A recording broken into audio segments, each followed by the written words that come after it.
BSF এর গুলিতে মৃত্যু হলো এক বাংলাদেশির। এই ঘটনার জেরে চাঞ্চল্য ছড়িয়েছে উত্তর দিনাজপুর জেলার হেমদাবাদ থানার চৈনগর ভারত বাংলাদেশ সীমান্তবর্তী এলাকায়।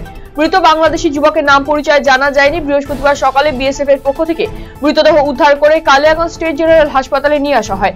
ঘটনার খবর পেয়ে সীমান্তে যায় হেমদাবাদ থানার পুলিশ। কালিয়াগঞ্জ হাসপাতালে ছুটে আসেন কালিয়াগঞ্জ থানার আইসি দেবব্রত মুখার্জি। 13 বছরের কিশোরীকে ধর্ষণ করে খুনের চেষ্টার ঘটনায় চাঞ্চল্য ছড়ালো দক্ষিণ দিনাজপুরের গঙ্গারামপুরে। বর্তমানে গুরুতর আহত অবস্থায় গঙ্গারামপুর সুপার স্পেশালিটি হাসপাতালে চিকিৎসাধীন ওই নাবালিকা। নির্যাতিতার পরিবারের অভিযোগ, ধর্ষণ করে খুন করার চেষ্টা করা হয়েছে ওই নাবালিকাকে। ঘটনার খবর পেয়ে ছুটে আসে মহকুমা পুলিশ আধিকারিক দীপাঞ্জন ভট্টাচার্য, গঙ্গারামপুর থানার আইসি শান্ত মিত্র সহ অন্যান্যরা। ঘটনা তদন্ত শুরু হয়েছে।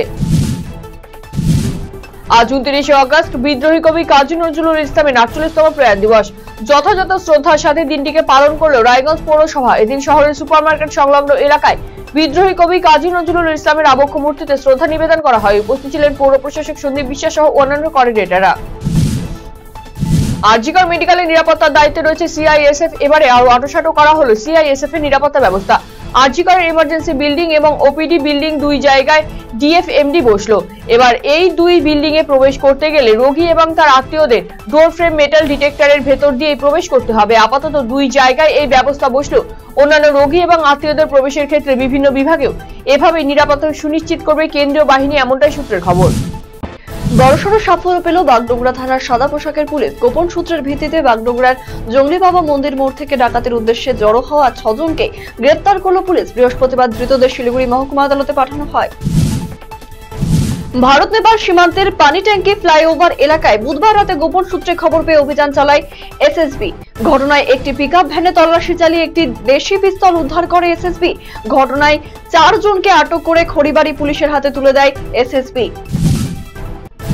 কালিয়াগঞ্জ ব্লকের প্রত্যন্ত গ্রামে গণধর্ষণের শিকার 8ম শ্রেণীর ছাত্রী অন্তঃসত্ত্বা হয়ে পড়ার ঘটনা ঘিরে তুমুল শোরগোল পড়ে গিয়েছে এলাকায়।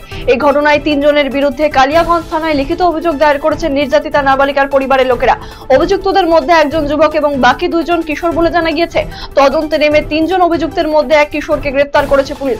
ধৃতকে বৃহস্পতিবার রায়গঞ্জ জেলা জুবেনাইল আদালতে পেশ করা হয়। আরজিকর কাণ্ডের জেরে বদলি করা হয়েছে আরজিকর মেডিকেল কলেজের চেস্ট মেডিসিন বিভাগের প্রাক্তন বিভাগীয় প্রধান অরুণাভ দত্ত চৌধুরীকে। তাকে মালদা মেডিকেল কলেজে স্থানান্তরিত করা হয়েছে। সরকারি এই নির্দেশিকার বিরোধিতা করেছিলেন মালদা মেডিকেল কলেজে বিক্ষোভকারী জুনিয়র চিকিৎসকেরা। বৃহস্পতিবার মালদা মেডিকেল কলেজে যোগদান করতে এসে বিক্ষোভের মুখে পড়তে হয় তাকে ঘিরে বিক্ষোভ দেখাতে থাকে আন্দোলনকারী চিকিৎসকেরা। বাংলা বন্ধের জেরে গাজলের বিধায়ক চিন্ময় দেব শর্মা সহ ধৃত বিজেপির নেতা কর্মীদের বুধবার রাতে মুক্তি দেয় পুলিশ। এই ঘটনায় গাজলে রাতেই বিভিন্ন এলাকায় মিছিল করেন তারা। রাতে থানা থেকে জামিন পেয়ে মিছিল করেন বিজেপির কর্মী সমর্থকেরা। পশ্চিমবঙ্গ রাজ্য সরকারি কর্মচারী ফেডারেশনের ভূমি এবং ভূমি সংস্কার মালদা শাখার জেলা সাংগঠনিক সভা অনুষ্ঠিত হল বৃহস্পতিবার। এদিন জেলা প্রশাসনের বিনয় সরকার অতিথি আবাসে আয়োজিত এই সভায় উপস্থিত ছিলেন স্টিয়ারিং কমিটির সদস্য নবেন্দু ভট্টাচার্য, সংগঠনের রাজ্য কমিটির সভাপতি সুব্রত মজুমদার সহ অন্যান্যরা।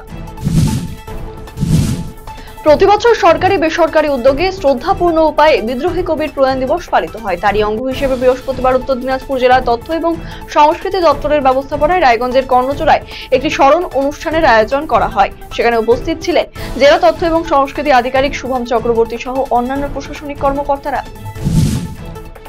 তৃণমূল কংগ্রেসের ডেপুটেশন কর্মসূচিকে কেন্দ্র করে উত্তেজনা ছড়ালো কালিয়াগঞ্জের বিজেপি পরিচালিত ভান্ডার গ্রাম পঞ্চায়েতে। বৃহস্পতিবার দুপুরে 18 দফা দাবিতে বিজেপি পরিচালিত কালিয়াগঞ্জের ভান্ডার গ্রাম পঞ্চায়েতের প্রধান জীবেশ দেব শর্মাকে ডেপুটেশন দেওয়া হয়। এদিন বিক্ষোভ মিছিল করে বিক্ষোভ দেখানোর পর পঞ্চায়েত প্রধানের কাছে বিভিন্ন অভিযোগের ভিত্তিতে ডেপুটেশন দেওয়া হয়।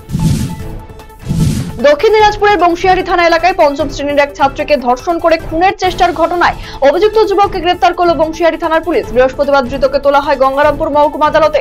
এদিন ন্যাক্কারজনক এমন ঘটনার পর থেকে থমথমে রয়েছে গোটা এলাকা। ঘটনার পর খবর পেয়ে ঘটনাস্থলে ছুটে যান অতিরিক্ত পুলিশ সুপার সহ অন্যান্য উচ্চপদস্থ পুলিশ কর্তারা।